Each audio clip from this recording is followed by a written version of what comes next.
23rd, 2023, and we are here for a very special edition of the African History Network show.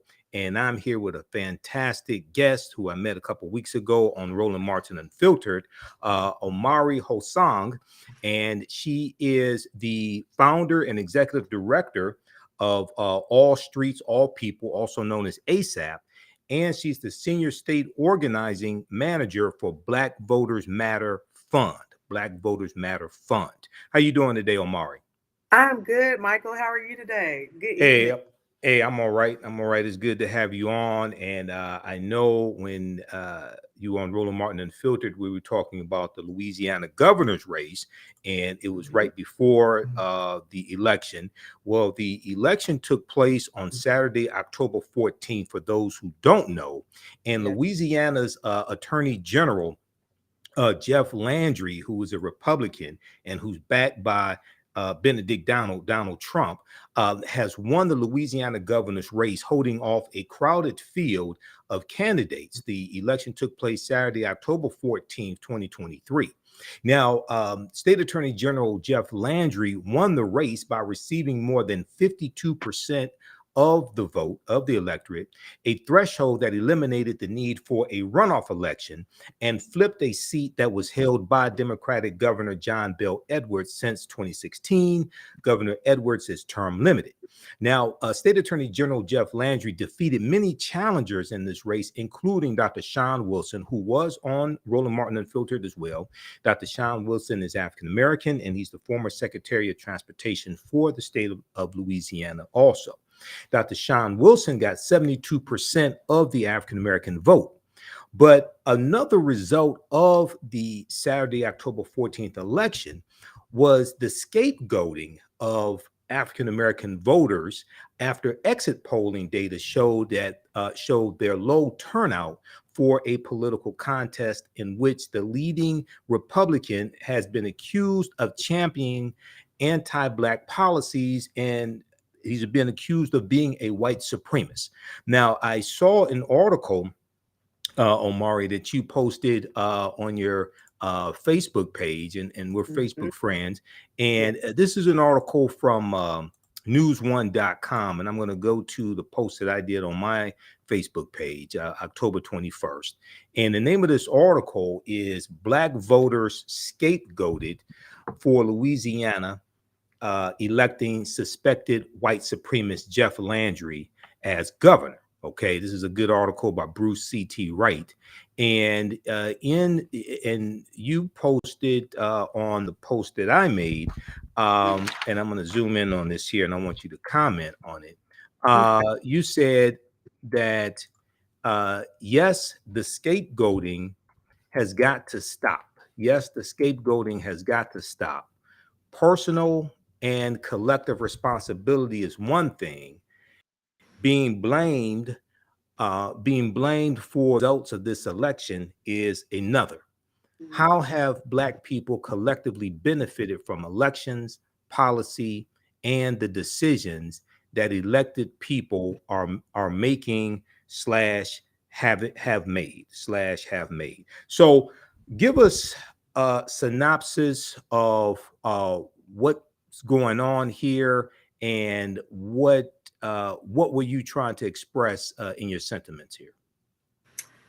Well, first of all, I just have to commend your consolidation, your recap of like all of the things that have been Louisiana these last few months. Because I just have to Thank you. stop. It's hard to be eloquent in this moment, but I do appreciate that recap. But Thank you. the scapegoating, I think it does. It does have to stop, for several reasons. Okay. First, let's explore number one, the voting apparatus. Right. The fact that, the state of Louisiana, we have 2 cases in court around the violation of the Voting Rights Act. Right. We have 2 maps that we've had to vote on in the last year and a half that were illegal. Right. Right. And so there are clear, proven attempts by our government to dilute our Black vote. So number one, you're right. Like the perfect ideal definition of voter suppression is happening here and is Right. being defined in the courts. But then you also have the reality that people have voted for years. Mm-hmm. May it have been a chronic voter or someone who may have just voted once or twice. And they're asking the questions as we're organizing with them: how has my vote changed my life? How Mm-hmm. have elections changed my life? And so, that begs the question of, you got an apparatus that's blocking them from voting, both very overtly and then also subliminally in many ways through the messaging. Right. And then you have the reality of day-to-day life where they're not seeing their interests reflected politically, right? And So, so, so just a quick question, and I want you to continue. When they say they have voted and how has voting changed their lives or what have you, one, what is the age range of people who usually ask that question? Number two, well, number one. Number two, what is your response when questions? well, I mean, honestly, it's been all over the place in terms of the age. It's been Mm-hmm. Gen Zs, but there's kind of like a different perspective in terms of each age demographic. It's been our elders, Okay. who have been disenchanted with the process. It's been our middle agers at 35 to 55, even though, 35 is not middle age, but, that's another conversation. But, Okay. it's been that group as well. So it's really been all across the board. It's Black people who are struggling from day to day, right? Okay. Trying to pay bills, trying to put food on the table, trying to make sure and ensure that their children are being adequately educated, trying to make sure they're living in places that are safe, going to places that are safe, Right. trying to ensure that the food is healthy, that their health, that they have access to health care. I mean, there are day-to-day issues where Right. elections and voting have not necessarily precipitated as the common consensus around a way to get these things addressed, a way Now, to actually transform our community. now, has anybody explained to them everything that they mentioned is impacted by laws and policies? So as we have our conversations, that does come up. And I think, it's one thing to be disenchanted, but it's another thing to be able to be comfortable to talk about why. So it Mm-hmm. does create an entry point for us to have conversations about the way these things connect with policy, the way these things connect with the people who we're putting in office.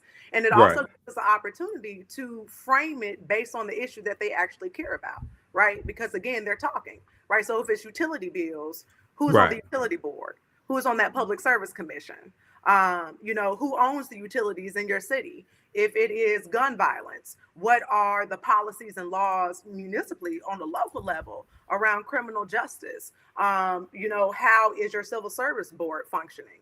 So Right. it creates entry point not only to say these connect to who you're voting for, so let's go vote, but also an entry point to say that we as people collectively have power when we vote, but also when we show up and pay attention to how these various things that are ailing us, whether it be paying bills, whether it be gun violence, whether it be something else, making the connections to the levers that make these things happen.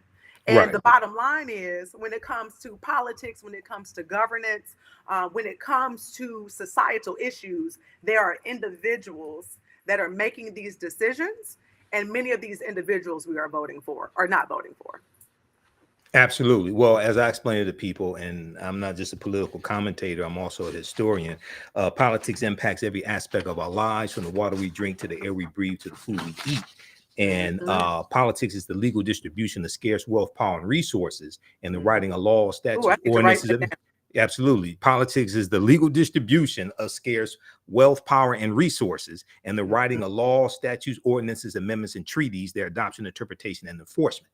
And I saw this firsthand when I was on the committee to write an executive order for the city of Detroit. So I've Mhm. seen politics up close and personal firsthand. Okay, so what I want to do here is I want to go through and let's look at this piece here from newsone.com. And I first saw Okay. this article on your Facebook page, and Okay. then I took a screenshot of it and shared it on my Facebook page as well.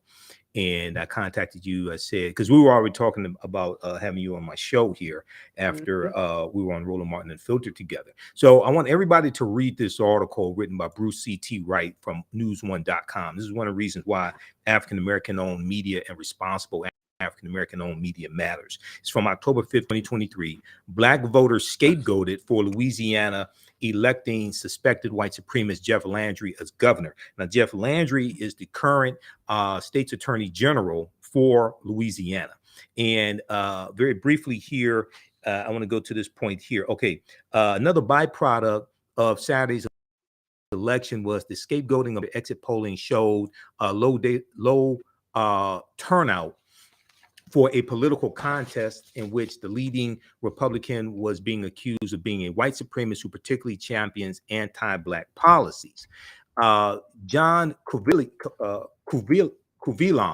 a Louisiana-based pollster and CEO of JM Enterprises, a data analytics and consulting firm, pointed to low Black turnout as a primary reason why Jeff Landry was elected. The Republican Jeff Landry was elected.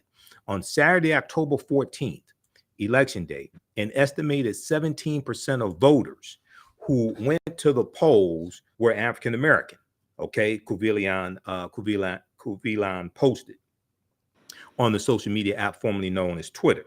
Okay, now the numbers were not much better among early voters, with 26% of people casting ballots ahead of election day African American. So African Americans made up 17% of those voting on election day, and 26% of early voters.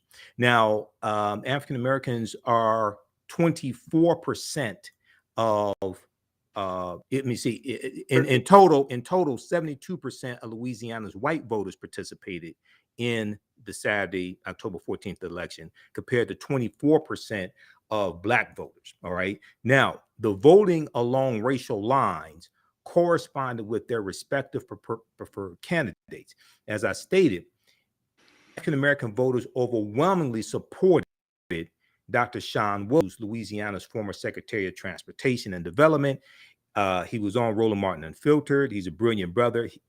Dr. Shawn Wilson got 70% of Black voters, while just 12% of Black voters voted for Jeff Landry. Okay, so what do you make of this, Omari? And then I'm going to continue with this piece here. Well, number one, the numbers are so sad. They're sad. That's the reality. They're facts. That's who showed up. And yes, it was clearly a low Black voter turnout.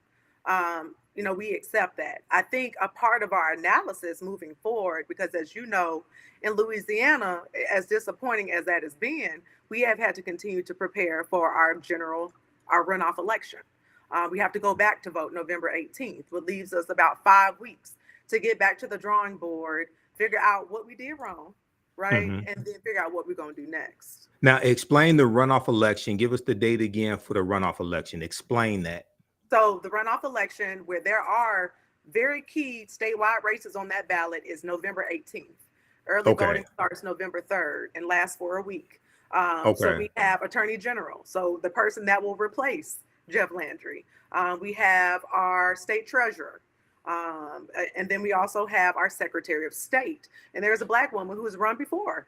Not governor, but the other political positions are up for re-election on Tuesday, November 18th. Saturday, November 18th. Saturday. It's okay. Saturday, November 18th. Okay. Yeah, see, Louisiana has Saturday elections, which is a good thing. We like that. But there are too many elections. So that's a whole nother conversation. You said there are too many elections? There are too many elections in Louisiana. Okay. Louisiana has one of the states with the highest number of elections. We are constantly voting. If you ask anybody in the advocacy community, the voting rights community, that is something that we have to have a legislative remedy around. And we have to factor that into our voter apathy conversation, because if we're voting all the time, it's almost like, oh, we're voting again, we voting again, we voting again, we voting again. and can't even really determine how these elections are even impacting our lives. So that has to be fixed as well. Okay. So when people ask the question, how has voting impacted my life? Um, what was your response to them to show the connection between voting and policies enacted and the conditions of people asking the question? Oh, first of all, I tell them it's everything. Voting policy, it impacts every aspect of your life, number one. But I think the best strategy for really connecting right beyond that statement is connecting to like actual things that are happening. So again, Right. somebody who is in the midst of utility crisis and they're talking about they don't want to vote. Well, in your city, the city council and the mayor are your utility board. And Right. so if you're in an instance where your lights are being cut off because you owe $3,000 on your bill and they don't allow payment plans, guess who you need to take that to? Your city council person, your mayor. Right. And those Right. people show up on your ballot. And so those are just, that's just one example. There are a lot of people in our community who have been impacted by police brutality or who have been justice involved, right? They've been in jail. They've been impacted by the criminal justice system. We elect who? Judges. We elect who? District attorneys. These are people who make decisions around who goes to jail for how long someone sits in jail before they're bailed out. Our sheriffs, they run our county and parish jails. So, the list is endless. And I think the more molecular and the closer to home that we get to the person that we're talking to, the more we can really tap into the reality that when you don't vote, you continue to allow other people to make decisions for you. And then further than that, you have to do more than just voting, right? And that conversation cannot happen just during the election cycle. That conversation has to happen Exactly. every single day. It's a continuous process. And what's also important is what you do after the election is over with and the engagement after the election is over with, pushing policies, holding elected officials accountable. So one of the mistakes, and I argue that as a people, African Americans have never really been taught to play the game of politics to win. Okay. Okay. You have organizations like yours that are trying to educate African Americans, but as a people, we have not been, we're playing a real life game of political football. And most of us don't know the difference between the first down and the touchdown and wonder why we're not winning the game or have more points on the thing is, all right, but that's our responsibility to educate them. Like the people. Oh, I agree. I agree. And like your organization and others, not putting all the onus on Black Voters Matter. Okay. But it's our, and I'm going to get to that. The Democratic Party has a role to play, but we can't look at the Democratic Party or any political party that we don't control as a savior. We can use them as a tool, but we can't look at them as a savior. We have to understand the difference. Okay. All right, so let me I'm going to go back to this article here in just a minute, but I want to I deal with this type of information. I've been dealing with this for years. A lot of my viewers and followers know that my degree's in business administration with a major in marketing from Wayne State University here in Detroit. I used to teach entrepreneurship for 7 years, and not just a historian, not just political commentator, but I have a background in business as well. So one of the things I talk about to people when they talk about voting and the impact of voting, what's the minimum wage in the state of Louisiana around? The last number I've heard is $7.25. $7.25 an hour. Okay. Now, are you familiar with Black Women's Equal Pay Day? Loosely, I've heard of it. Okay. So it takes the average African American woman 20 months to make the same amount of money that the average white male made the previous 12 months. That's ridiculous. Okay. Now, this article is from blackenterprise.com, October 17, 2019. Black women lose out over $1 million in their careers thanks to the wage gap. Okay. This is an excellent article by Justin Barton. So anybody that thinks politics or policies is not related to economics and your economic condition, one, you don't watch the African History Network show. Two, you don't read, okay, because it directly is. Now, briefly, a black woman will lose out on $946,120 over a 40-year career if she continues to make 61 cents on the dollar that every white man earns due to the wage gap analysis by the National Women's Law Center shows. So Black Women's Equal Pay Day usually sometime in August, and African-American women make somewhere between in the past few years, somewhere between 63 cents to 67 cents on the dollar that the average white male makes. Okay. Now, assuming she and her white non-Hispanic male counterpart begin work at age 20, a black woman will have to work until she is 86 years old to catch up to what a white non-Hispanic man has been paid by age 60, the press release state. Okay. So then it goes on to talk about states that are the worst when it comes to how much black women make. The National Women's Law Center found that black women face larger pay disparity in certain states. In the state of Louisiana, black women are paid on average 47 cents of every dollar that white non-Hispanic male counterpart makes, which is the worst state for black women's wage equality. Now, the numbers, it may have ticked up to 50 cents by now. Okay, this is from 2020. This is from 3 years ago. Okay, so it may be 50 cents. Okay, it may be 51 cents. All right, but this shows the impact of policy. Okay, so this is something you can share with people down there. So, and Republicans control your state legislature. Republicans control your now the governorship. Yes, and they have the ability to raise the minimum wage, but Republicans generally don't do that because they're pro-corporation. Okay, correct. So we have to. I want to add too, in Louisiana, pay raises and anything having to do with labor, making labor changes is preempted. So give us an example. Yeah, so if the state won't do it, say the city of Shreveport, up in North Louisiana wants to increase their minimum wage. The council can vote on it. The state of Louisiana has essentially blocked through preemption the ability of municipalities to do that. And so, there has been a fight through Unleash Local to make sure that we have the ability, people have the ability where we don't have state power, where Black folks and folks who are low income don't have state power, can have the ability to, at least in a place like Shreveport, a place like New Orleans, a place like Baton Rouge, be able to set their own minimum wage, be able to make sure that women can have that maternity leave that they need, paid maternity leave that they need. So all of these things, being able to recognize how our state governments are shifting power away from our local cities, but also understanding how can we leverage the power that we do have in our local cities to work for us in an environment like in Louisiana where we have a Republican supermajority. Right now, and with a supermajority, usually that means they control 2/3 or more of the state legislature. Okay, so with most state constitutions, the state legislature can override a governor's veto.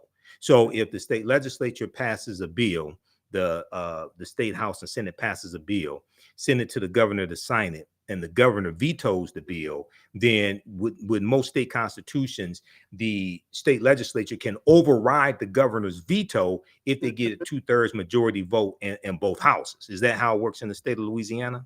Yes. And can I just pause to just go ahead? You need to come on to Ella Jo Baker Movement School, because I didn't know I was coming on for my own personal political education. Okay. But look, like that civics education, walking, us through that process is so important, right? Absolutely. Because like you can, if you know the ingredients that it takes to actually make the changes, you're a little bit closer, you're more accessible to being able to influence that process. So I just had to pause for the cause to just lift that up. Absolutely. I'll come on. But yeah, even with, we got these last couple of months with our our Democratic governor, John Bel Edwards, here in Right. Louisiana. And so if there was a policy, say he wanted to just do anything, right? He wanted to stop the legislature from doing something per se. He, with our supermajority, does he really have the power to do so? Right. Right. And So this, go ahead. Go ahead. Finish your No, so thought. it just speaks to, you can have who you want in the governor's office, but if your Right. state legislature is in a chokehold by whichever party, it is almost impossible to get things done or to get policy passed in that type of environment. And this is why I explain to people, it's not just the president, it's not just the governor, but it's also your state house. It's Yeah. also your state senate. That's Mhm. extremely important because they're the ones that legislate. That's the state legislature. Mhm. Okay. They're the ones that write the bills. The governor signs the bills into law. Mhm. So and what a lot of states have done is have gerrymandered districts, okay, to reduce the voting power of African Americans. So they would either split us up to disperse us, so we don't have majority, black districts, or pack us all into one district to reduce our ability to impact races and get more African Americans into the state legislature. Yes. Okay, so I want to go back to this article here from news1.com. Okay. And once again, everybody, the name of this piece is Black Voters Scapegoated for Louisiana Electing Suspected White Supremacist Jeff Landry as governor. So when we continue with this piece, it says, okay, so we know black voters overwhelmingly voted for Dr. Shawn Wilson. Mhm. Back in 2016, the pollster, Louisiana-based pollster John Kuvilan, out that John Bel Edwards, who is term limited and he's a white male, won convincingly with 91% of the black vote. Okay, now Dr. Shawn Wilson got 70% of the black vote. Yes. Considering the exit polling data and historical perspective, quote, Shawn got weak turnout, did not dominate among black voters, Kuvilan concluded. Mhm. So what give us your analysis of this, because you're there on the ground in Louisiana, and a lot of people were as this article goes on to say, for the month of September, they said Democrats were outspent $1.2 million by Republicans versus $28,000 by Democrats in the month of September 2023. Give us your analysis there on the ground in Louisiana. Right. So, number one, it was very shocking to see the amount of people who did not realize that a black man was running for governor. So there was that. It was it was a real thing, very much a real thing that people had no idea. And then I don't think there was a general consensus across the black community of those who did know that he could win.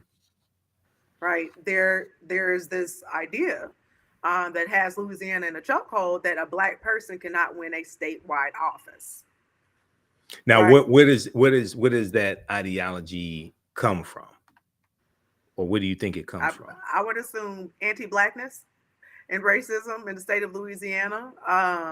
Of course, I think it's connected to like the disconnectedness in the black voter pool around agreeing on a common candidate.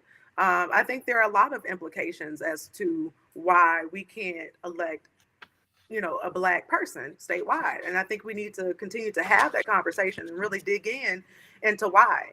We do have a large number of black voters in our state. That's not to say that the black electorate can save an election, but we can most certainly have a huge impact on a statewide election. I think there's, of course, the other piece around the $1.2 million to the $28,000. And the role that the Democratic Party may or may not have played in this election, their clear lack of investment, as evidenced by those numbers in the election, I think is very troubling and concerning as to what happened, and to really have that conversation. But we cannot just, that's why I'm not, I am not for the scapegoating of Black voters, and I'm not for the Right. scapegoating of anybody. I think at the end of the day, we have to figure out what is our strategy, because people are continuing to become increasingly more jaded and unbelieving that Louisiana is a positive political factor. And to me, we have too many Black people in this state. Right. You got We're the second 1.5 million blackest state. approximately.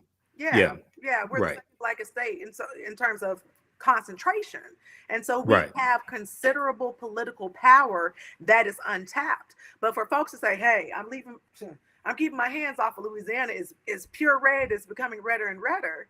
To them, I say, how is it that we can really tap into this 920,000 plus Black voters if we don't invest in what it takes to do that?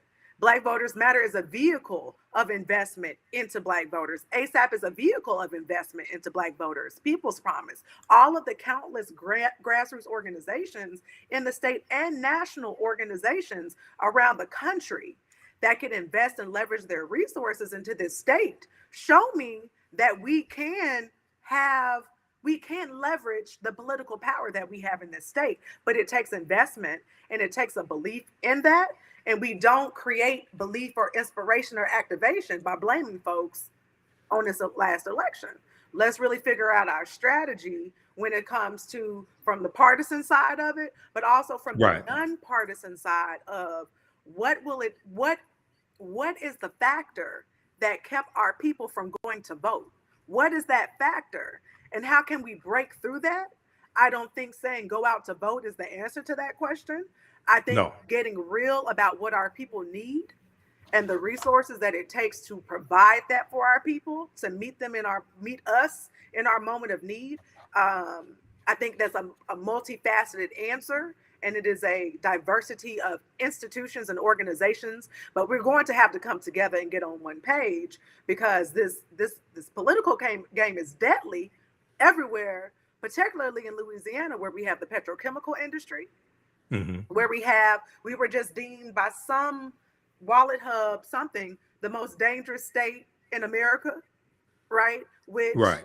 now Jeff Landry, speaking of the power that senators and legislators have in our state, Representative Alan Seabaugh has created a new task force around crime, right? And they have this kind of tough on crime approach. Jeff Landry has been on record for believing that stop and frisk is a critical strategy in stopping crime. And so these are real concerns, real life or death concerns, where we've just elected someone who has a clear stance that opposes our self-interest and our Right. interests collectively. So we got to figure it out how we're going to come together and make this thing work. Exactly. I definitely agree with that. Now, I want to go back to this article here, and when I explain to African Americans the importance of voting and voting strategically, now I'm neither Democrat nor Republican, but I sure as hell ain't stupid. I can Yeah. see I can see who consistently votes against our best interests, votes against policies that are beneficial to African Americans, and I see who consistently, generally speaking, votes for policies that are beneficial for us.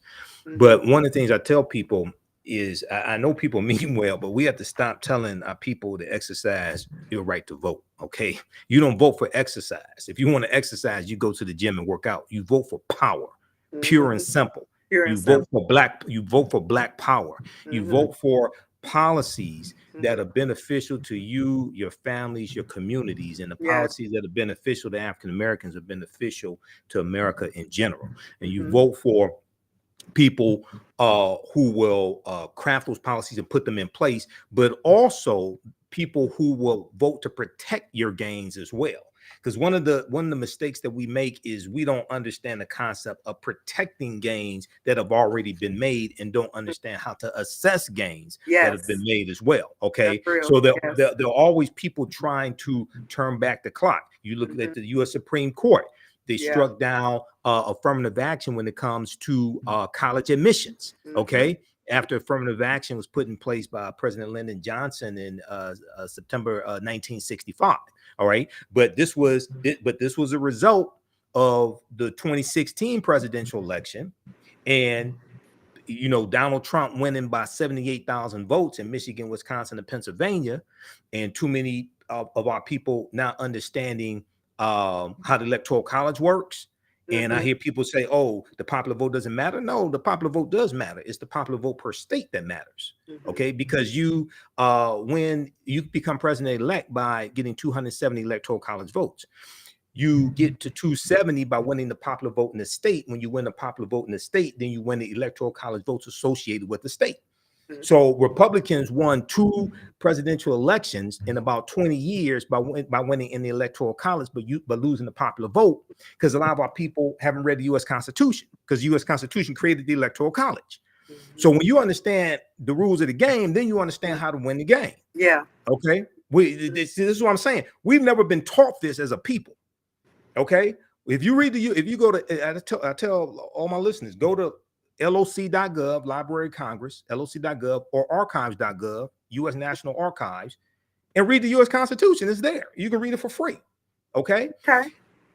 And so when we look at this is why I tell people talking about voting third party for president. I'm like, no third party candidate has won a single electoral college vote since 1968. You need 270 electoral college votes to become president-elect. So when you talk about voting third party, you're talking about throwing away a vote. Okay, see, you're trying to score 16 points on a field goal. That don't exist. Yeah. Okay. Because you don't understand the rules of the game. Okay. So we're about to take ourselves out. This is a mistake. Look, Donald Trump won Michigan in 2016 by 10,704 votes. He won by 10,704 votes, 0.2 of a percentage point. Okay. Jill Stein got 50,000 votes out of Michigan. Why? We don't understand math. We invented math, but don't understand math. Okay. Let me go back to this. Let me go back to this piece here. Okay. And they talked about so Roland Martin made a comment as well. Our friend Roland. We're both on. I'm on the show every Friday. It's been October this month is my 3rd year anniversary of being on Roland Martin Unfiltered for the past 3 years. I'm on there. Oh, thanks. I'm on every Friday as a panelist providing historical and political context and commentary. So journalist Roland Martin also suggested Black voters didn't do their part in Saturday's election by asking, quote, how in the hell did Black voters in Louisiana not turn out in major numbers to keep this sadistic man out of the governor's mansion? Okay, end quote. Now, just so people understand, Roland had Omari on the show. Roland had Jeff Chambers on the show as well. Who ran for the U.S. Senate in Louisiana. Gary Chambers. He had him on. I was on with Gary Chambers as well. Roland had Dr. Shawn Wilson on. So Roland has been in support of African Americans getting out and voting, and especially voting for Dr. Shawn Wilson. So it's not like he's speaking after the fact and hasn't been educating people on what's been going on in Louisiana. Roland Martin's question was in response to a social media post drawing attention to Jeff Landry's documented history of anti-Blackness. Okay, here's the tweet from Roland Martin as well. Okay, so comment on this and what are comment on Roland's post or comment, and then what are African Americans saying now that is like, okay, now Jeff Landry wins and he has a history of anti-Blackness and anti-Black policies? So this is a layered question. Let me deal first with Roland. That's fine. So it's a legitimate question. It is a legitimate question. Why didn't we turn out? And my question would be, how many people actually knew Jeff Landry's record? Was that widespread? I saw several Jeff Landry commercials, but I didn't really see, and that's not saying they did not exist, but I didn't see any commercials that really spoke on Jeff Landry's record that made it widely known. I did not see a lot of signage. There Right. are many people that I have talked to that said they never heard from one candidate or the other, or even received those common calls we get during an election like this, a call or a text to get out to vote. Right. Right. And so I think there needs to be a serious question about capacity. And that's Okay. why I speak about solidarity a lot in terms of Black folks everywhere need to be helping Black folks everywhere as much as we can. I As agree. many people that flooded into Georgia Hmm. for their various elections Right. need to be the amount of people that flooded into Louisiana, knowing that this was our last blue frontier in terms of having a Democratic governor in the Deep South. That's gone. That's over with. But if we had that blitz of people and organizations, which means we have to ask for it. So I'm not blaming anyone for not coming, but what I'm saying is that should have been incorporated, hindsight is 2020, into the strategy. We needed people to be knocking on doors, to make phone calls, to send texts, to pass out leaflets, to put out signs, to wave signs, to provide rides, provide vans, provide money. I mean, there are so many things that, and it's not too late because, again, these November three 18th. races, right, for the runoff, Attorney General, Secretary of State, and State Treasurer, if we put decent ones in office, they can serve as much as possible as a buffer between our Right. governor, chief prosecutor, attorney general, the chief money bag purse holder, our state treasurer, and the chief elections administrator in a state where voter suppression is clearly documented, right? From the Right. courts on down to the legislative policies. So we have an opportunity. And so I'm calling on people who have those resources that know that the Black electorate in Louisiana, by number, just by number, Hmm. shows our immense potential and our immense power, not only on the state level, but as you talked about the electoral college. When you win the popular vote, you win the electoral votes. And we know Right. that that has been the Republican strategy, especially in states like Louisiana. And Voter so there are suppression. still Yep. some blue parishes, but there is a blue block here, but there's an even bigger Black block that Hmm. holds power, that we can continue to hold out hope and build on the state level. But that Black power that we have, we really need to start building campaigns and leveraging it on the local level, because the revolution is local, and we can't forget that. But then Right. also too, next year is 2024, and Hmm. so there's work to be done around that. Not forgetting about November 18th here in Louisiana. But then I know that in every community in Louisiana, there is something going on that is hurting our people. And there Right. are enough organizations in those spaces to organize around these issues and to provide support in our community and to have those conversations that you mentioned where we're connecting our people's issue to the ballot and to the policy, right? In real time. Right. And that has to be a part of the strategy as well, to empower these local organizations to be able to organize locally around the actual issues, the issues that would actually that we can address, but that would actually drive people to the ballot if they're starting to see, if they finally see how these issues impact their life and how voting is a step in order to reach that solution. Absolutely. When Gary Chambers was on Roland Martin Unfiltered, and I actually Mhm. posted that clip. I actually broadcasted that here on our fan page. And this, so those of you who follow the African History Network, you can watch that clip of Gary Chambers and myself and Roland discussing this on Roland Martin Unfiltered on our fan page, the African History Network, and my YouTube channel, Michael Imhotep. I asked Gary about um, how do they connect the history of Louisiana and the history of voter suppression in Louisiana and the Mhm. Louisiana State Constitution of 1898, which Mhm. imposed poll taxes, literacy tests, but also a grandfather clause Mhm. as well. And it also imposed a 9-3 majority rule when it came to felony convictions. Mhm. So if you had a jury of 12 and nine people Non-unanimous found you, juries. yeah, nine unanimous juries. If nine people found you guilty and three found you not guilty, then you were guilty. And this is for felonies. That was done specifically to nullify the African American jurors on a jury, because based upon that 1898 state constitution, African Americans could serve on juries. Okay, so they put that rule in place. Now it was they changed it to 10-2 after some decades, and they changed it to unanimous in 2018. Okay, how do you all make the connection from that Louisiana state constitution that, and parts of it are still in effect today? How do you make that connection from that to policies and conditions that exist today that negatively impact African Americans in Louisiana? Right, it can't be disconnected. I think about the ballot initiative that we just recently have been dealing with around the slavery exception clause, which is still alive and well in our Louisiana state constitution. And I don't think that it is broadly known that state policies and changing constitutional amendments can be brought to the people via a vote, but also that constitutional amendments can be changed via legislature.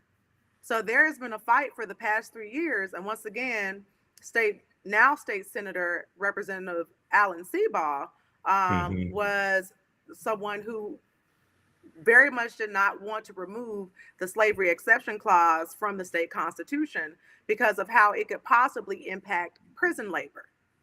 Okay, so we're going from the voting booth. This is, we're going from the state constitution, right? A slavery exception clause in the state constitution that can be amended through the vote of both the House and the Senate, and then taken to the ballot for a vote by the people, and its connections to actual prison labor in the state of Louisiana, right? There are so many people in the state of Louisiana that are Black that are incarcerated. In fact, Louisiana has the highest incarceration in the world, even ahead of China in terms of the amount of people that are incarcerated. And then furthermore, we have a very infamous facility here called Angola, where incarcerated people are picking cotton, they're raising geese, they are doing all types of hard labor and being paid pennies on the dollar. So back to the slavery exception clause. The slavery exception clause in our state constitution allows for this prison labor to go on without payment. And so this prison labor goes by another name that we know, and that's slavery. And so slavery is permissible via our state constitution as punishment for a crime. So when we think about the number of Black people that are incarcerated in the state of Louisiana and the level of intense labor that they are required to do without pay or very little pay, then we recognize how interested our prison industrial complex might be in keeping the exception clause in our state constitution. How interested these. Go ahead. Well, let me ask you: Did you watch the video I sent you? My interview with Dr. Darrell Scott dealing with the 13th. Oh, you need to watch that. Okay, I'm gonna watch it. The 13th Amendment is based upon the Northwest Ordinance of 1787. People totally misunderstand all this stuff because that stuff existed going back to the 1840s before the 13th Amendment was even created. And the 13th, what they were doing with the 13th Amendment was really, they were giving the same rights to African Americans that white men had. Then the next year after 1865, you had the 1866 Civil Rights Act of 1866, which became the foundation of the 14th Amendment of 1868. So what I encourage people to do is in states where they have removed people, one of the things that happens is that well-meaning people confuse language in state constitutions with actual law. In states where they remove that clause, how many quote unquote slaves were freed the next day? How many were freed the next month because that clause was removed? How many? So people are totally misunderstanding this and thinking that's why that's why they're incarcerated. No, it's not. Okay, you can't get to actually changing those laws because you think this over here is why they're incarcerated. No, and if you go look at even you look at the creation of the convict leasing system going back to the 1840s, in, if I remember correctly, that started in Louisiana. We disproportionately made up the convict leasing system in the 1840s. Mm-hmm. Okay, so one of the mistakes. So this is what happened Mm-hmm. when Ava DuVernay's documentary 13th came out. Mm-hmm. I was doing a lecture and doing research on a lecture dealing with the history of the war on drugs in this country. History of the war on drugs goes back to June 17th, 1971, with Richard Nixon, when he declared his war on drugs in front of Congress, asking for more money to fight the war on drugs. Mm-hmm. So I kept coming back to this. Now, the U.S. prison population quadruples from 1970 to 1993. Okay. And once again, the crime bill, when the 94 crime bill everybody likes to talk about, that wasn't signed into law to September 13th, 1994. U.S. prison population goes from 300,000 in 1970 to 1.3 million in 1993. People can go to the U.S. Bureau of Prisons, go to their website. You can look at, I went and researched the prison populations in this country. Okay. Mm-hmm. It quadruples from 1970 to 1993. Mm-hmm. So the question I kept coming back to is, because you have very low prison rates in this country up until the early 1970s. I kept coming back to this question. Okay, so if the 13th Amendment was created to re-enslave African Americans, why did it take 106 years from 1865 to 1971 for this quote unquote mass incarceration that everybody likes to talk about? And in talking to Dr. Darrell Scott, who taught a class at, he was a historian, history professor at Howard University. Now he's at Morgan State University. He taught a class on from slavery to mass incarceration.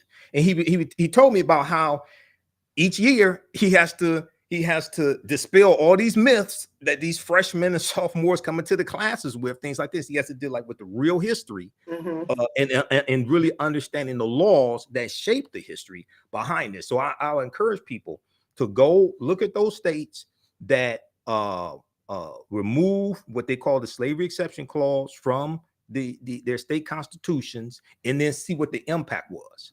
Okay, and then because that's not why they're in prison. I'm telling you, know, and I don't think that the advocate groups that are fighting for the removal of the exception clause are even positing that that is why. But I think it does beg the question of how these laws and these constitutional amendments almost justify what's happening. And I think it creates the space for a conversation, not only around hard labor, but you were talking about the war on drugs or the war on crime, you know, during the Nixon presidency, how, you know, maybe a law does not directly contribute to a thing, may not directly contribute to folks being in jail, but it creates an environment where it is acceptable for there to be a war on drugs, for there to be, you know, an over policing of Black bodies and under policing of Black communities. It creates an environment. And so I think it's still critical for us to your point, understand our state constitutions and the implications of them, and to continue to understand the intricate way we can influence these things. Because again, a constitutional amendment can be changed through the vote of a House and a Senate and a state legislature, and it can go to the ballot. And so I think and I see what you're saying, like the policy did not directly contribute, you know, this amendment did not directly contribute to mass incarceration in Louisiana. But to my point, I think it is still important to continue the political education and the connections between these things. Oh, absolutely. And, you know, I think also too about, you know, some policies that have impacted around, like, you know, you think about the war on drugs and marijuana, and how a bag of marijuana has landed some people in the state of Louisiana in jail for 75 years for a dime bag of weed. And so, you know, policies that have happened again on the local level in places like Shreveport and New Orleans, where if you are pulled over and you have 14 grams or less of marijuana, you don't get taken to jail. You receive a ticket that you then pay later, right? And so policies do have an impact, and we have to understand the intricacies of those and be able to look at our issues and say, okay, this man, you know, Brinka Peoples, one of the activists that I work with here in Louisiana, she said she was sitting in court one day, and Mm-hmm. you know, somebody got thrown in jail for a dime of weed, and that in her mind is what activated her to say, "Hey, we need to change policy around marijuana because so many of our black men are being put in jail because of this." While there are other harder drugs in other populations that are being slapped on the hand. And so these connections, the political education to make those connections for our people, having the conversation around these things is important. I think that there should be a U.S. Constitution study group. I think that we should be sitting down and looking at our state constitution, but I also think we need to Right. be looking at our city charters. Oh, You know, absolutely. City charter is the city constitution. yes. Yeah, city charter, state constitution, U.S. Constitution. Mhm. So just quickly, and I'm gonna get back to the article in just a Okay. minute. When we talk about marijuana, Hmm. um, up until 1937, marijuana was legal in this country. Mm. The use of marijuana was legal in this country. You know why marijuana was made illegal in 1937? Propaganda. What do you mean by propaganda? The propaganda that was put out about the dangers of marijuana and the dangers of ingesting marijuana. Okay, you ever heard of Harry J. Anslinger? No. Okay. Harry J. Anslinger is the main reason why marijuana is illegal.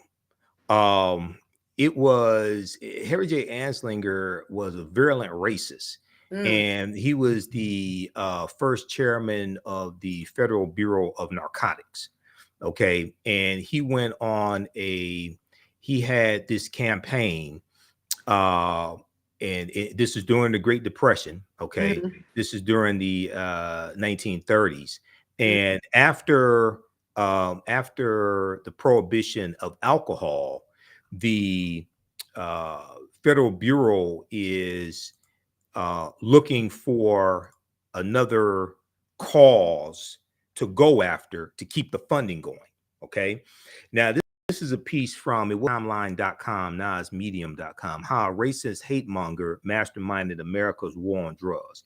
Harry Mm. Anslinger conflated drug use, race, and music to criminalize non-whiteness and create a prison industrial complex. This is from February 28, Mm. 2018. This is Harry J. Anslinger. Okay. Mm. Now, this is even before the FBI was I think this is before the FBI also.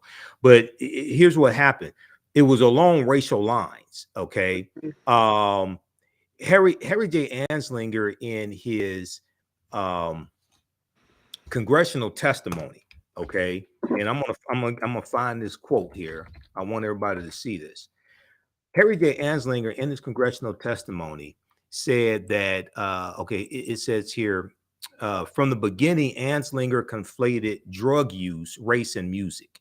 He said, reefer makes darkies think they're as good as men, end quote. He was quoted as saying, quote, there are 100,000 total marijuana smokers in the U.S., and most are Negroes, Hispanics, Filipinos, and entertainers. Their satanic music, jazz and swing music, result from marijuana use. This marijuana causes white women to seek sexual relations with Negroes, entertainers, and any others, end quote. Now, this is the same guy who helped to bring down Billie Holiday and set Billie Holiday. When you watch the Billie Holiday movie that was on Hulu, Mm-hmm. it's Harry J. Anslinger that sets up Billie Holiday Now I and gotta bring see her down. that. I gotta see that movie now. Okay, so when you so what I did was in preparation for my lecture dealing with the Richard Nixon's war on drugs. Mm-hmm. I had to go back and study the history of drug policies in this country, going back to 1875 in San Francisco, when you had the first drug laws in this country, and these were the anti-opium laws targeting Chinese men working on the railroads, because all these drugs were legal as long as white people were using them. Opium was legal, marijuana, or what was called cannabis or hemp, was legal. Cocaine was legal. Cocaine becomes illegal because white people fear that black men have superhuman strength when they're high on cocaine, and they fear that they'll rape white women. Okay, so there was a February 8th, 1914 article from the New York Times, 1914, because the New York Times is over 100 years old. Okay, and this is a famous article. I want everybody to check this out. Okay, this is a famous article titled "Negro Cocaine Fiends Are a New Southern Menace." Okay, let me see. We could pull this up here. This is from, okay, I got a couple of sources on this. Okay, because I have a subscription to the New York Times. So let's look at this one right here, and then we'll continue. But it's important for people. This is how history and racism shapes policies. Okay. This is from the New York Times, February 8th, 1914. This is the same year that World War I starts. Negro cocaine fiends are a new Southern menace, murder and insanity increasing among lower class blacks because they have taken to sniffing since deprived of whiskey by prohibition. Now, this is a huge article from the New York Times. And one of the things that they're asking in this article is, do police officers now need to carry a .45 caliber handgun because a .38 is not powerful enough to kill a Negro high on cocaine? And the fear that these black men will rape white women. Okay, now exactly 1 year to the date that this article came out, you know what movie came out? No, what came out? The Birth of a Nation, February 8th, 1915. Exactly 1 year to the date that this article came out. And in The Birth of a Nation, Propaganda. there's a scene where you have this black man trying to rape a white virgin. And the heroes of the movie are the Ku Klux Klan, who rise up to put down what they call a rebellion of former Union Negro soldiers during the Reconstruction era. And the movie The Birth of a Nation is largely credited with the resurgence of the Ku Klux Klan in this country going into the 1920s. Because the movie showed the Klans as heroes, and it's centered around the fear of what would these black men do? Oh, now they're free. Okay, because the movie takes place during slavery, the Civil War, and Reconstruction. And will they rape white women? Well, this is the fear that they talk about in that article from the New York Times. This is the fear surrounding the anti-opium laws of 1875 targeting Chinese men. Will they seduce white women? Will they rape white women? Things like this when they're high on opium. Okay, now this we're gonna wrap up here in just a minute. And I want you to talk about your other organization as well, ASAP. The piece from news1.com had so much in here, and it also talked about the disparity in the amount of money that was spent by Democrats in relationship to Republicans. Okay, $1.2 million spent in September, and by Republicans, 28,000 in September by Democrats in this governor's race. Okay, talk about that discrepancy for a minute, and what do you think African Americans especially can do to combat that in future elections? Well, the discrepancy is very alarming. I would love to, hear from our party leadership to really understand that a little bit better, and kind of, what did the resource ask look like, and kind of what were the gaps? Was there a hesitance to invest, and just really learn more about that? But I also think what this speaks to in terms of like Black people is that if this is the party that we want to build our power in, we have to start running for office within the party. Again, I always like the revolution is local, right? You got your state party, but we also need to be running for our DPACs and our DSCCs. We need to now explain that DPAC and DSCC. Explain that. Break down those acronyms. The DPAC is the district. So like you have your state representative district. The DPAC is over that level, that I guess that district level in terms of the Democratic Okay. Party. They make up the members of the Democratic leadership in the state. And then you have the Right. DSCC, which is based on your state Senate district, right? And so you have Okay. individuals like me and you that can run for leadership in those groups, in those Right. committees. They are committees. They are Democratic committees. But you also have executive leadership, which is the leadership that is on the state level. So you have your various districts over certain levels. Like there's a district that would govern Shreveport, and there's a many parishes that are within that DPEC district, and there are even more parishes that are within the DSCC district. And then you have your executive leadership, who work closely with the chairman and the executive director of the party. And so you can run for those positions as well as members of the party. And so it's important that we not only talk about running for office in the context of running for all the many offices that show up on a public ballot, but for offices Right. within the party, with the caveat that I do not believe the Republican or the Democratic Party is going to save us. I don't believe that, Correct. one party is going to be able to address the gamut, the comprehensive, pervasive level of the issues that we as Black people experience. But I think it is important to learn how to leverage the political system. And so the DPECs and the DSCCs, they exist. The Executive Council of the Democratic Party exists. Run for office and be able to influence, to bring in resources. If we only spend $28,000, what leadership role can you play to bring more resources in? But, so that's from the partisan perspective.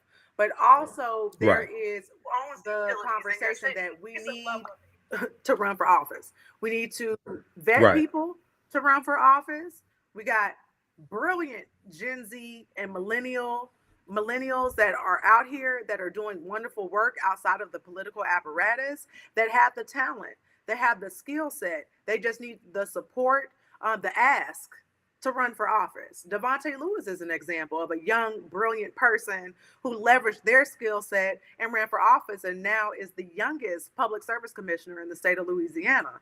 Running for office is scary. So while I'm saying to run for Right. office, I also have to be able to support somebody to run for office. That means donate to the Exactly. campaign, canvas for the campaign, Right. phone bank for the campaign. And we need to be thinking about this right now, because in 4 years, guess what? We're going to have another governor's race, and we're going to be facing the same situation. And so we want to be ahead of that situation by, let's vet our next governor. Let's vet our next lieutenant governor. Let's vet our next state senators. Let's vet our next House representatives. Let's vet our next Congress people. Let's vet and let's educate and let's support. So that's that part of the Exactly. question. You asked me something else. It was okay, so we can do that. And yeah, so that's important. The other thing I would say is this is one of the reasons why it's important to support African American owned businesses, because you'll have white businesses that donate to campaigns, okay, but our businesses are underfunded, and only about 3% of our disposable income is spent with African American owned businesses also. So they're handicapped, many of them, in how much they can support political campaigns that will benefit their employees if they have any. 95% of our businesses don't have any employees, but will benefit the owners, benefit their families, etc. Okay, so all of this is connected. We have to leverage our economics to enforce our political agenda. Yeah. All right, I talk about this. One of my teachers, Dr. Claude Anderson, deals with this as well. And Dr. Booker T. Washington was big on that as well, to undergird our economic base in order to then build the political power. So I'm a huge fan of that. Yeah. Yeah. And the way it is now, we got to do all this simultaneously. Okay. Oh my goodness. Basically, we have to do all of it simultaneously the way things are now. Okay. There was Cliff Albright, co-founder of Black Voters Matter, was quoted in this article from news1.com. Then I want to go to this quote. Cliff Albright was on Roland Martin Unfiltered here in the past few weeks as well. So let me go to this piece here. Cliff Albright, co-founder of Black Voters Matter, suggested ahead of Saturday, October 14th election, that the Louisiana Democratic Party inadequately invested in black voters. Inadequately invested in black voters. He said, quote, "There's really no discussion and no important and more important, there's really no discussion and more importantly, very little lack of investment in voter mobilization." He said this to thehill.com. Quote, "That includes the party itself not putting a lot into this election, which unfortunately is a pattern that we're seeing in southern states in general, and particularly in states that have black candidates." Okay, you want to comment on that? Clearly, this past election was a Yes. case study in exactly that. Yes. Yeah, and there's a sentiment amongst state Democratic parties in the South, especially that you can't win in the South. You can't win statewide elections in the South, things like this. So why try? Okay. Yeah, I mean, because look at Governor John Bel Edwards. Yes. He was a white candidate though, right? And so did that have to do with his success? Because as you said, 91, 97, like upper 90% of the black vote that he got in comparison to the 71% that Dr. Shawn Wilson, black candidate, got for the vote. Right. And so like that's a real conversation, and we really need all of our great minds on that, because I think again we have like enough untapped power in the state and enough progressive support from our white allies who we have to tap in as well to win elections. Right. I agree with that. This article goes on to say critics on social media also suggest that Louisiana's Democratic Party should be scapegoated more than black voters. Dr. Sierra Jackson, who's a scientist, posted on social media, quote, these takes where folks are blaming black voters in Louisiana are becoming real anti-black. Louisiana usually has a jungle primary. Landry, State's Attorney General Jeff Landry, received more than 50% of the votes. This usually does not happen. Democrats put in minimal outreach effort with no solidified front runner. I think there were more than a dozen people who were running on the how many were running on the Democratic side? Was it more than a dozen? No. On the Democratic side, there were only like 3 or 4 Democratic candidates, 3 or 4, but there were on the ticket like 12, like 14 people that were running, mostly Republicans, and there was an independent ran as well. Right. Okay. Now, Dr. Sierra Jackson also said that she was in New Orleans, Louisiana, and quote, could not really tell you there was an election about to happen until my brother said he early voted, end quote.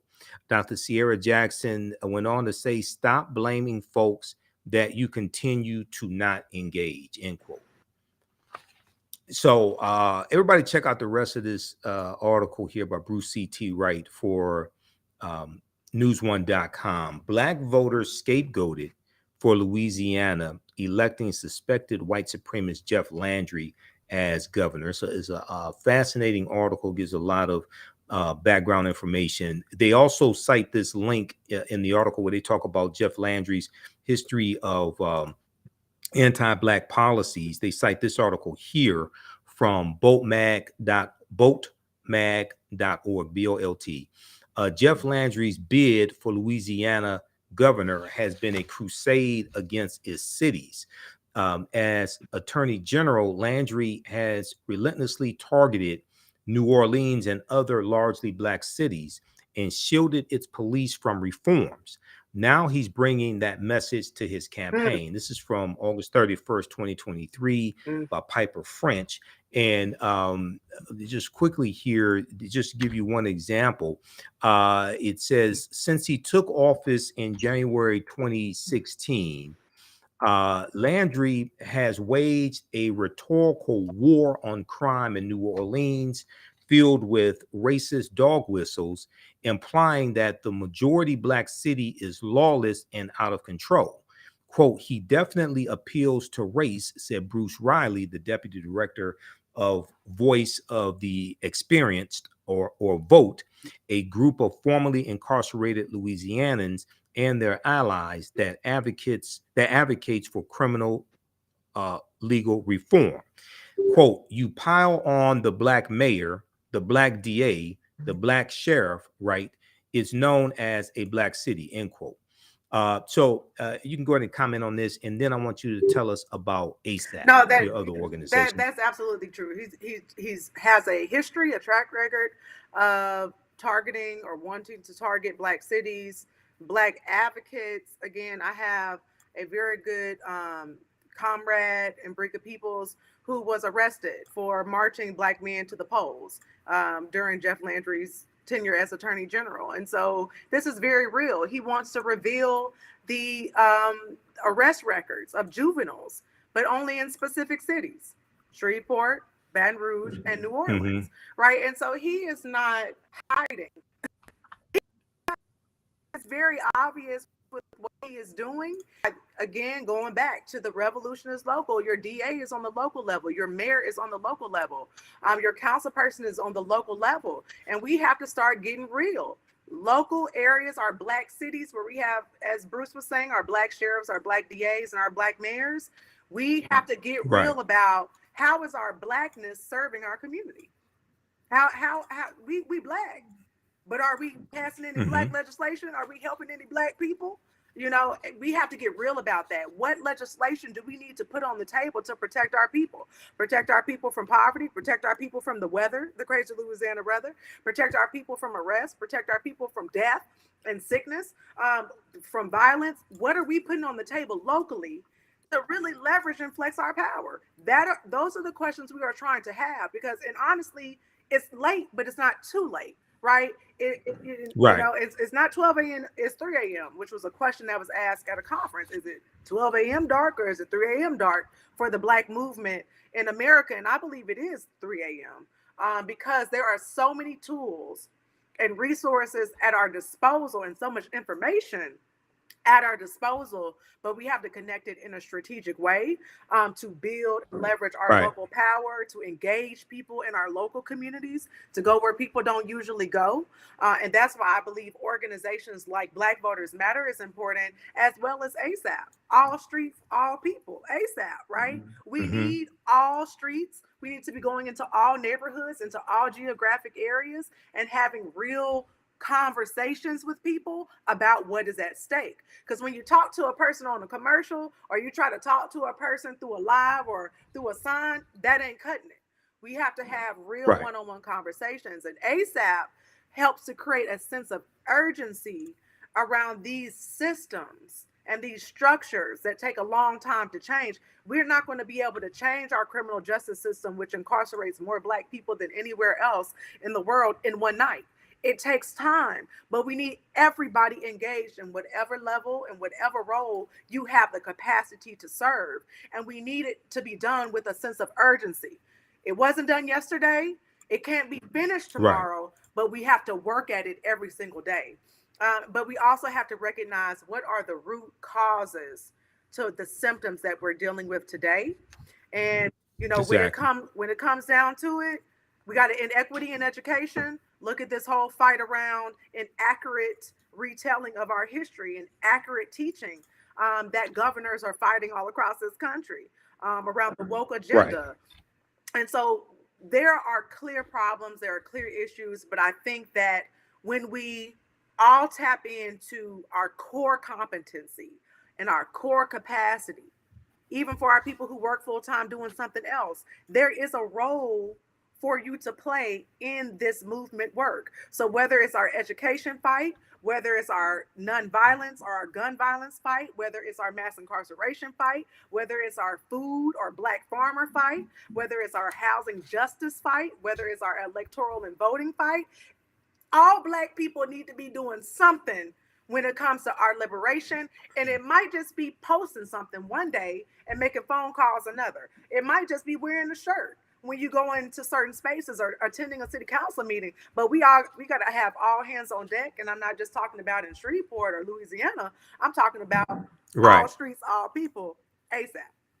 So Exactly. Now, what is the website of ASAP? How can people get more information? How can people financially support yes, ASAP so also? I do want to lift up. There are three really important projects we're working on. Like, this is why I love you, Okay. Dr. Imhotep, because our Ella Jo Baker Movement School focuses on Hmm. delivering a political and popular education to everyday people so that we can have the tools. Anybody who knows Ella Baker knows that she said strong Yeah. people don't need strong leaders. And so that philosophy undergirds the movement school. We got a motivator for our new folk. We got a study for our intermediate folks who wants to delve deeper into movements of the past. And we got our lab for our people who want to take their community concerns and build an actual campaign. And so we are accepting donations if you want to support that work. If you want to be a part of it, sign up for it. It's free. Visit us on Facebook. All Streets, All People, ASAP will pop up. You can check out our website at asapworldwide.org. Um, yeah, and just stay engaged. Like, my dream, my vision is to make our digital spaces um, a movement school. So when you log on, you can get some level of political education when we're in these spaces, because we're spending so much time on the internet. We might as well be getting something out of it, even if it's just 10, 15, 20 minutes a day. So that's what's ASAP. Now, give us the website again. It's, Give us the website it's All again. Streets, All People ASAP on Facebook. It is asapworldwide.org on the, on the World Wide Web. And then Okay, .org. asapworldwide.org. Yep. Okay. Visit us there. And we also got Okay. our And boots we're on the gonna. ground. And anybody can have a boots on the Mhm. ground. And it's basically taking a molecular focus to community change. It's a team of everyday people that go out and knock on doors and have conversations with people and document those conversations, organize those people, as many people as we can from the neighborhood level with our neighborhood associations, to be able to build campaigns and to be able to learn how to address whatever those issues are in their community. So that's boots on the ground. Okay, excellent, excellent. Visit that website for ASAP, asapworldwide.org. We have the link here. And then on Facebook, All Streets, All People on Facebook. Lastly, people can check out this article here. I mentioned this on Roland Martin Unfiltered. We don't have time to get into it here, but this deals with the Louisiana State Constitution. I teach this in my Sunday class, dealing with Black resistance movements from Haitian Revolution, U.S. Civil War, Civil Rights Movement, Black Power Movement, 1800 to 1968. This deals with Louisiana officially disenfranchises Black voters and jurors. This was May 12, 1898. This dealt with the adoption of the Louisiana State Constitution. And they also instituted the non-unanimous felony conviction as well. Okay, so check this out at eji.org, Equal Justice Initiative. Louisiana officially disenfranchises Black voters and jurors. Dr. Imhotep, And are you last, dropping all yeah, these links in the chat? So like afterwards, I could just like I could post them here. please Yes, do. some of them here. Okay. Yeah, I'll post this one here in this chat as well. And I don't have a doctorate, Well, but I'm sorry, but you're dropping gems like it's all that. right. All right. It's all right. Maybe I'm It's speaking all it right. It's into all right. existence. I just want people to know. Okay. Then the Associated Press article that I also referenced in the opening of the show. Republican Jeff Landry wins the Louisiana governor's race, reclaims office for GOP. This is from the Associated Press, October 15, 2023, by Sarah Klein.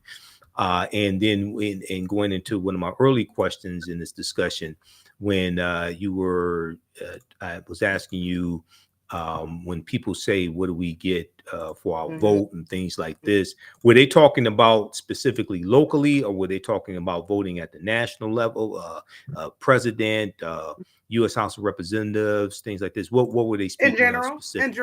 How is voting changed? How has voting impacted their life in any way? And then I think also there is a sentiment in the community around the feeling that presidential elections, they already have the candidate chosen, right? Like, I would just, them people already know who's gonna win. There's that sense that we really don't have any real say or any real control over who is elected president.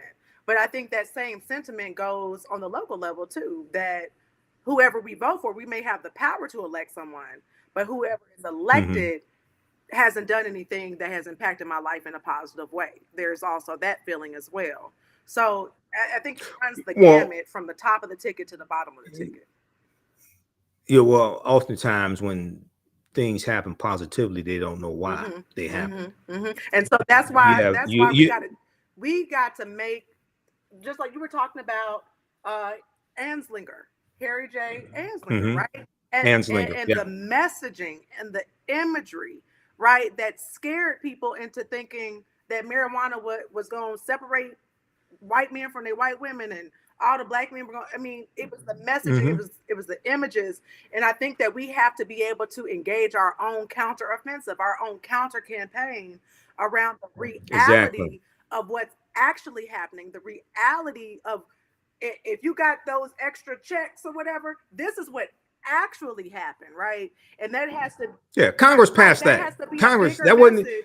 That has to be a bigger message because you got Sexy Red out here saying one thing, and a lot of people are listening only to Sexy Red. And I'm not saying that we're unsophisticated in terms, but if the information is out there, the people are going to be out there to receive it. So we also, on our end, from our side of things, have to also be flooding with information and creating opportunities for people to come in and see how the process works. I think that's, we can't carry the burdens of the world on our shoulders, but we also have to play the role that we have to play in terms of educating our people about how the sausage is made.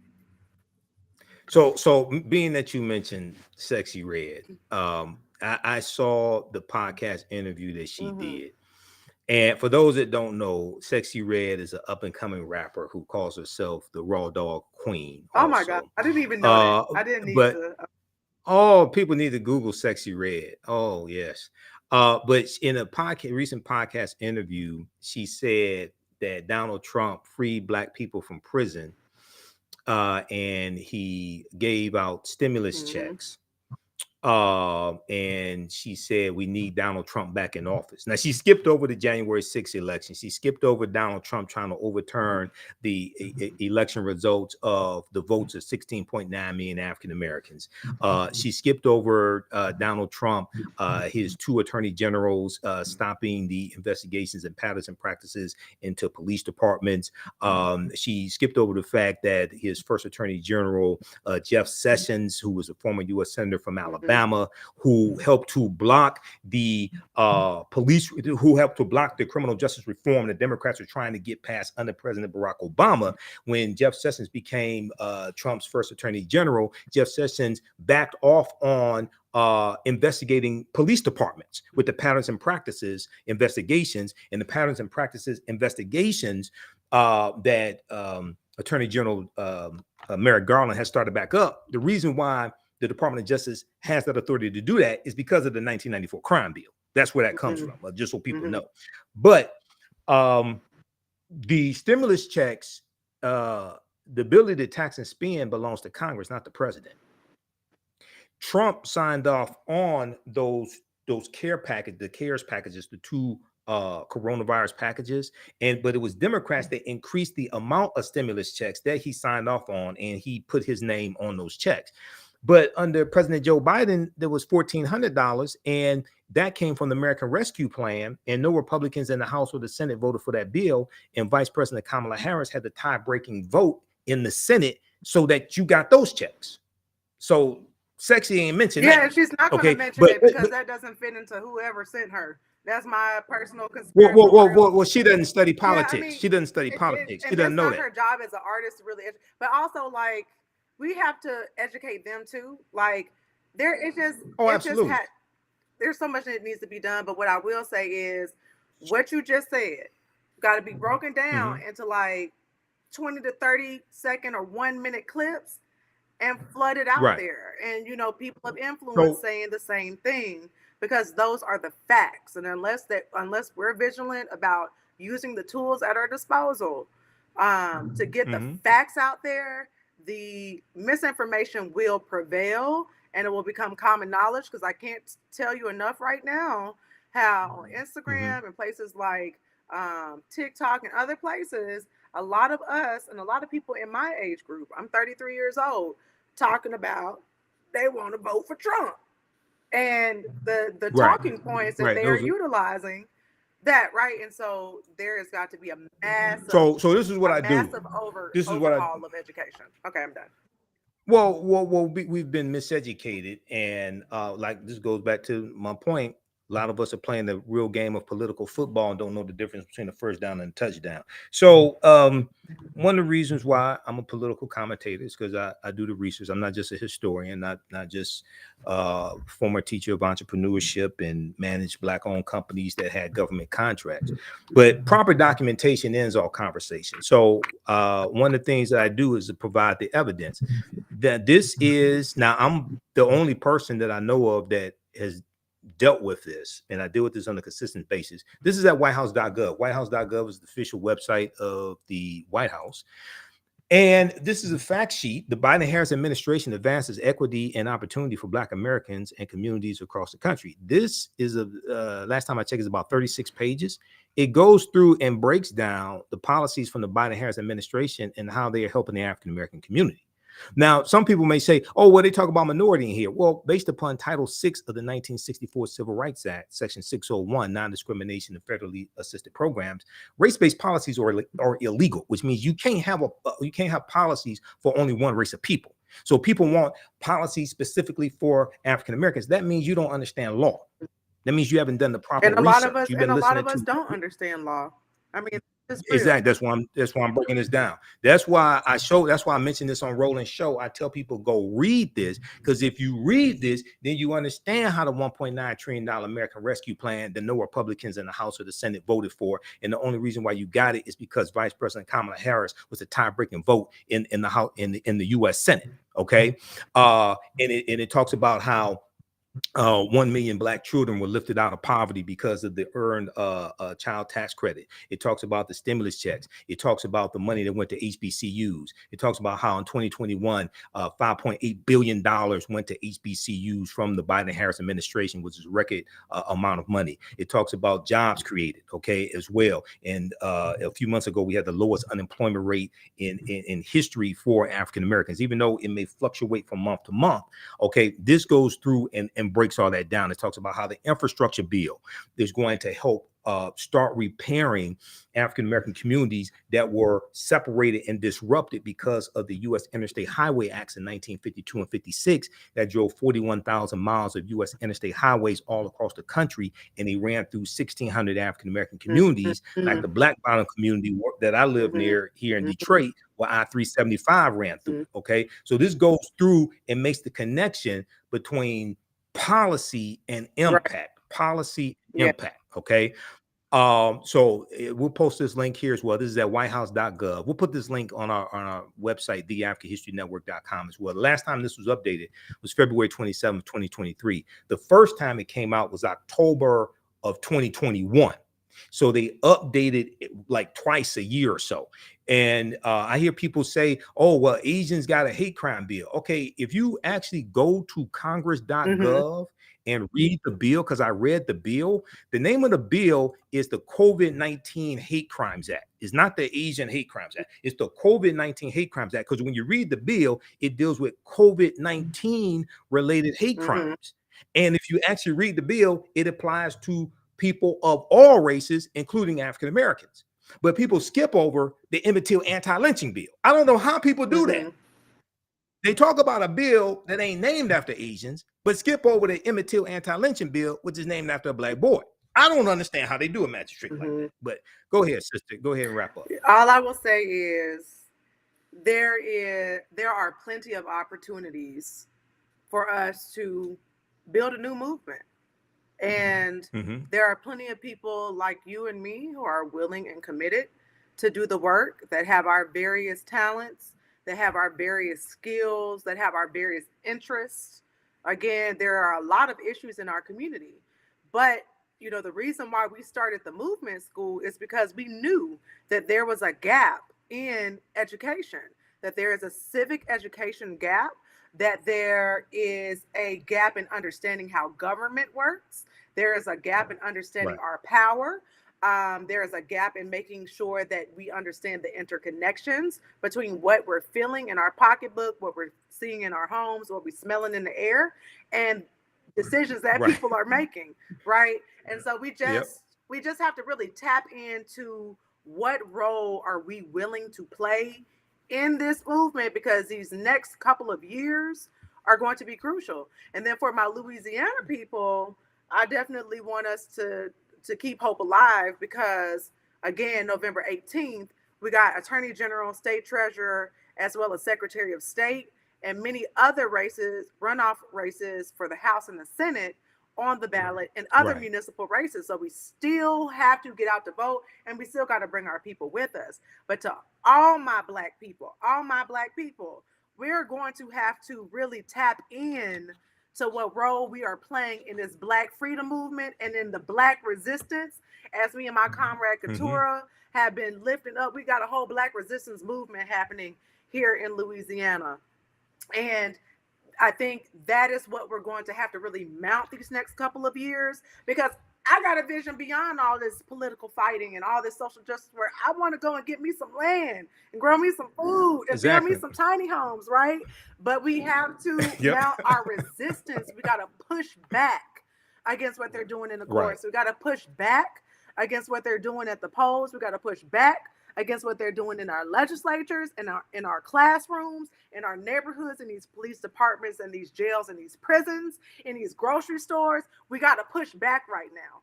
And everybody has Right. to play a role in the pushback, while also envision what it is that we want to see for our lives, in terms of joy and happiness, and radical rest. Like, what do we Right. ultimately want for our communities? And I know we don't envision fighting forever. So there has to be both Hmm. a resistance, and then there has to be a liberation vision. And I encourage everyone to tap into that, whatever that may look like. Right. What's the website for Black Voters Black Matter? Voters Matter Fund, FUND.org. You can also find us on Okay. Facebook and Instagram. And if you're in the Louisiana area, Black Voters Matter Dash Louisiana, if you would like to become a partner of Black Voters Matter. All right. Excellent. Excellent. Well, look, Omari, it's been great having you on. We had to have you back, and then Thank yeah, I'll you. definitely speak to your Freedom School. Yeah, That's Ella Joe the Ella Joe Baker Baker Movement School. Baker Freedom School, Movement School. Movement School. Okay, and for, Movement Mhm. School, right? And for those that don't know, so Ella Baker was a co-founder of Southern Christian Leadership Conference in 1957, along with Dr. King, and she also helped to organize Yeah. SNCC, Student Nonviolent Coordinating Committee, in April, right around April of 1960 as well. So she is really an unsung hero, I would say, of the Yeah. civil rights movement. Absolutely.